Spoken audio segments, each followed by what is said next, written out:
Magandang hapon. Welcome sa Lotto Result Today PH. Narito ang mga resulta para sa 5 PM draw, November 1, 2025.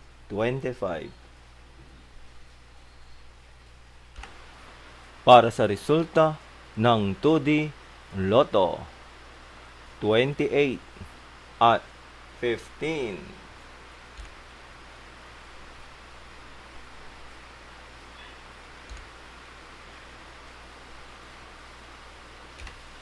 Para sa resulta ng 3D Lotto, 7, 0, at 2.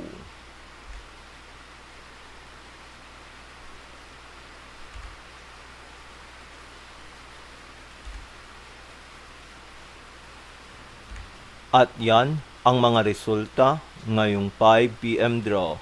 Para lagi kang updated sa mga Lotto draw result, mag-like and subscribe. Maraming salamat po sa panonood.